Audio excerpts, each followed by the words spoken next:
जारी हुई जो हालिया में तेलंगाना असेंबली इंतखाबात आने वाले हैं, उस सिलसिले में भारतीय जनता पार्टी की लिस्ट जारी हुई। और उस लिस्ट में जैसा कि मुझे भी यकीन था कि ये चाल चलने वाले हैं बीजेपी वाले, बीजेपी ने कल यानी सबसे पहले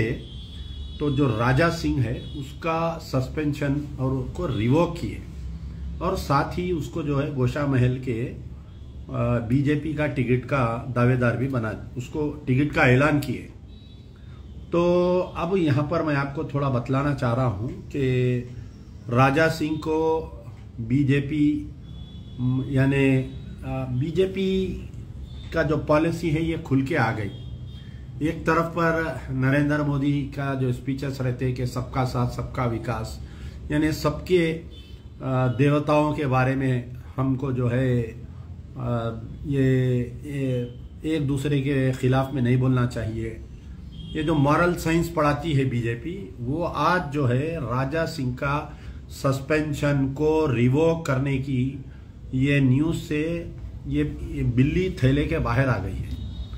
यानी बीजेपी फिरका परस्त थी पार्टी, और बीजेपी ऐसे लोगों को परवान चढ़ाती है जो ख़ास तौर पर मुसलमानों के या इस्लाम के बारे में बोलिए, या उनके पैगंबरों के बारे में, या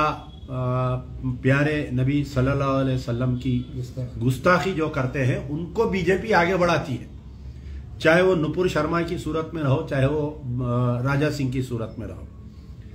लेकिन यहाँ पर बड़े अफसोस की बात ये रही कि हमारे तेलंगाना में जो पिछले 9 साल से जो सरकार रही,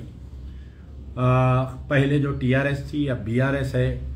केसीआर साहब बारहा अपने तकारीर में ये बोलते हैं कि मैं सब मज़हब की इज्जत करता हूँ और इस तेलंगाना रियासत में हर मज़हब का आदमी सही सलामत रहेगा। लेकिन पिछले 9 साल में टीआरएस पार्टी यानी बीआरएस, केसीआर की हुकूमत, केटी रामा राव और हरीश राव और संतोष राव, कविता राव, ये लोग राजा सिंह को जितना हेल्प किए, शायद मैं समझता हूं कि बीजेपी के लीडर इसको इतना हेल्प नहीं किए। मुसलसल पिछले 9 साल से जब से ये एमएलए बना, पहले एक कारपोरेटर था राजा सिंह, उसके बाद में एमएलए बना, ये उसका तीसरा टर्म है। तो जब से ये एमएलए बना, कहीं ना कहीं मुसलमानों के ताल्लुक से, कहीं ना कहीं इस्लाम के ताल्लुक से इसकी इश्तियाल अंगेजी मुसलसल आती रही। अब आप सुन के हैरत करेंगे कि मेरे पास एक एक एविडेंस है कि किस तरीके से बीआरएस पार्टी चीफ मिनिस्टर के चंद्रशेखर राव साहब राजा सिंह को मदद करते आ रहे हैं। इसके ऊपर जितने केसेस हम बुक किए थे, लैक ऑफ एविडेंस बोल के हैदराबाद पुलिस और दीगर दूसरे जगह की पुलिस जो है इसके केसेस को क्लोज कर दिए। और जो श्री रामनवमी और हनुमान जयंती में जो केसेस में राजा सिंह इन्वॉल्व था, जो दुकानात को जलाए थे मुसलमानों के, वो केसेस में जो पुलिस वाले विटनेस थे और वो केसेस में जो पुलिस वाले कंप्लेनेंट थे, ये तमाम तर ज्यादातर जितने बड़े सीनियर ऑफिसर्स थे कोर्ट में जाके हॉस्टाइल हो गए। ये लोग राजा सिंह के खिलाफ में बयान नहीं दिए। यानी एक तरफ इसको खुली छूट दे दी गई बीआरएस सरकार की तरफ से, केसीआर की तरफ से, केटीआर की तरफ से, और दूसरी तरफ अगर इसके ऊपर केसेस कुछ पुलिस वाले बुक किए तो आगे जाके वो केसेस को जो है लैक ऑफ एविडेंस बोल के केसेस को क्लोज कर दिए। तकरीबन 20 से 25 ऐसे केसेस है जिसमें मैं अमजदुल्ला खान कंप्लेनेंट हूं या एमबीटी के कोई लोग इसके अंदर कंप्लेनेंट है। लेकिन राजा सिंह के ऊपर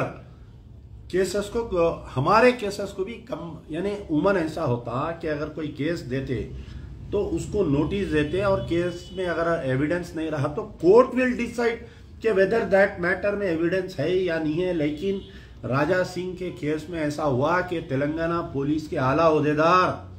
principal secretary home, director general of police, chief minister की इमा पर राजा सिंह को मुसलसल 9 साल से बचाते रहे उसको, 9 साल से जो है बचाते रहे। अब जबकि उसकी हिम्मत इतनी बढ़ गई थी उसकी हिम्मत कि अगस्त के महीने में 2023 अगस्त में ये नबी करीम सल्लल्लाहु अलैहि वसल्लम की शान में गुस्ताखी किया तो पुलिस इमीडिएट एक्शन नहीं ली, केसीआर गवर्नमेंट इमीडिएट एक्शन नहीं ली। काबिल मुबारकबाद है वो नौजवान जो रोड पर आकर जो लंबा एजिटेशन चलाए, 10 दिन तक एजिटेशन होने के बाद में जब ये देखे कि हुकूमत बदनाम हो रही, कि inaction of the KCR government, inaction of the KTR government, उसके अंदर तहत इसको जो है मजबूरन गिरफ्तार करे। फिर एक बगैर किसी तैयारी के कोर्ट में गए ये लोग पीडी एक्ट डालने के सिलसिले में। पहली मरतबा कोर्ट इसको हकाल दिया, फिर दूसरी मरतबा जब अवाम में नाराजगी पैदा हुई, जब एहतजाज हुआ, तो दूसरी मरतबा इसको पीडी एक्ट डाले। मैं समझता हूँ 1 आध महीना अंदर रहा। दूसरों को जिनको पीडी एक्ट तेलंगाना गवर्नमेंट डाल के, पुलिस डाल के अगर भेज रही, 2-2 साल लोग अंदर रह रहे हैं, लेकिन राजा सिंह जो है पीडी एक्ट में 1 महीने के अंदर या 1.5 महीने में वापिस आ गया।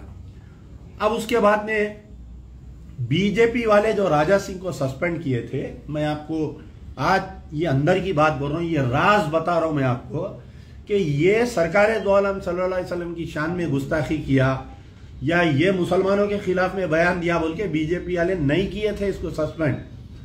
राजा सिंह को सस्पेंड करने की वजह ये थी कि ये बीजेपी के आला बड़े लीडरों को गाली गलौज कर रहा था। बीजेपी की लाइन ऑफ एक्शन से इन्हें बाहर निकल गया था इन्हें। और राजा सिंह जो है पहले इंद्रसेन रेड्डी जब बीजेपी के सदर थे उनको गालियां देता था, फिर उसके बाद में किशन रेड्डी पहली जब सदर थे जब भी किशन रेड्डी उनको भी गालियां देता था, फिर उसके बाद में लक्ष्मण जो मशीराबाद के एमएलए थे बीजेपी के सदर बने उनको भी गालियां देता था ये। यानी जो भी बीजेपी के बड़े लीडर से उनके साथ बदतमीजी कर रहा था, गालियां दे रहा था। तो ये पूरी बीजेपी की जो सीनियर टीम है ये मौका देख कर ये रखे कि मुसलमानों के खांधे पे गोली रख के चला दिए, ये बोले कि इसलिए हम इसको सस्पेंड कर रहे हैं। आप वो सस्पेंशन के ऑर्डर में भी देखिए, अगर बीजेपी की नीयत और नीति सही रहती, अगर वाकई ये मुसलमानों के बारे में हमदर्द होते,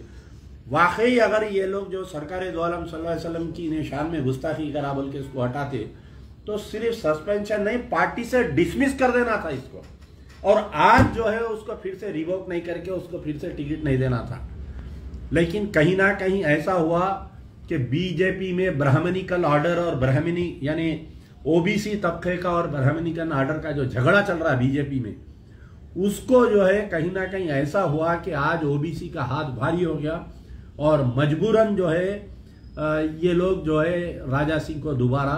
पार्टी में लेते हुए दोबारा इसको टिकट दे रहे हैं। लेकिन याद रखिए एक राजा सिंह का मसला नहीं है, यही नीति रहने की वजह से जहां पर बीजेपी बड़ी बुलंद दावे जो कर रही है कि हम इख्तिदार पे आएंगे, तेलंगाना में इतने सीट लाएंगे उतने सीट लाएंगे, मैं गारंटी के साथ कह सकता हूं कि जितने भी बीजेपी के लोग तेलंगाना से लड़े किसी की भी जमानत नहीं बचने वाली है। और राजा सिंह का भी गोशा महल से हारना यकीन है, क्योंकि मुझे थोड़ी बहुत उम्मीद जो कांग्रेस की जो लेडी कैंडिडेट है सुनीता राव, जो महिला सदर है, बेहतरीन कैंडिडेट दिए वो लोग, वहां से हो सकता कि मजलिस बचाओ तहरीक हम हमारी जमात में बात करने के बाद में सुनीता राव कांग्रेस की कैंडिडेट की तायीद की हम ऐलान भी करेंगे। अमली मैदान में अमजदुल्ला खान जाकर ये यकीन दिलाएंगा कि राजा सिंह वहां से हारेगा इंशाअल्लाह। हिंदू मुसलमान बेगम बाजार का जितना एरिया है, आज सब लोग, मैं जितने मारवाड़ी लोगों से मिलता हूं, जितने गुजराती लोगों से मिलता हूं, सब इसके जुल्म का शिकार है, सब इससे तंग है, सब इससे नाला है। तो सब मिलकर एक बेहतरीन सेकुलर कैंडिडेट को हम जिताने की कोशिश करेंगे।